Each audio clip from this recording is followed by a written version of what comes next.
This week we're talking about the parent problem in young adult literature. What does that mean? 10% luck, 20% skill, 15% concentrated power of will, 5% pleasure, 50% pain, and 100% reason to remember the name. Do you think it's a problem that there are so many missing parents in young adult literature? I don't think it's a problem. Like, I don't think it's going to make kids wish they didn't have parents or something. I don't think it's a problem, especially because it mainly happens in fantasy and sci-fi, and it's kind of, one, those genres are escapist for a lot of people, and they don't want to have parents around when they're escaping. And two, a lot of times it's just necessary to the plot. Like, how are you going to have a kid running around saving the world when the parents are telling them they have to be home by 9, you know? Yeah. But then, I think contemporary, there are a lot of parents, and especially when it's like a big part of the story. I rarely read contemporary books that don't have one or both parents involved. In my first YA book, the dad is dead, but that actually is a big part of the story.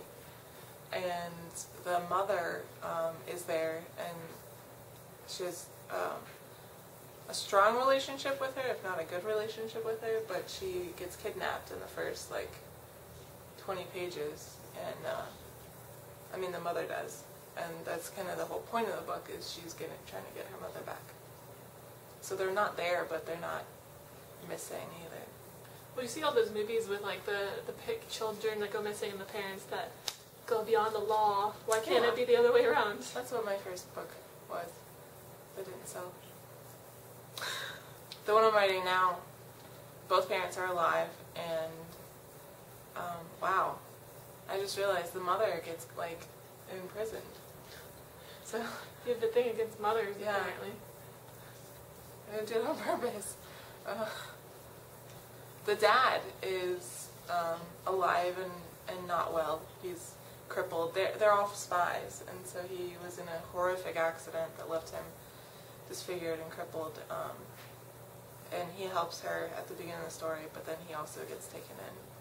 Her entire race is taken prisoner. So I can't. If there is a problem, then I can contribute to it, because the only two things I've started, the first one, the dad was never there, and the mother dies. The second one, both the parents die. Movie. The second one, both the parents die. So. You should write Disney movies. Well, the second one could be a Disney movie.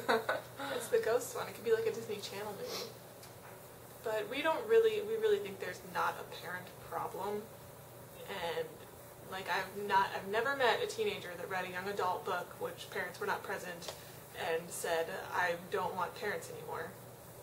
This is actually, she brings up a good point, and this is something I've been talking a lot with the YAtopia folks about, is a lot of us that are discussing young adult and, all the people that are writing these articles and talking about all these issues in young adult literature are adults, and we're viewing it from our perspective.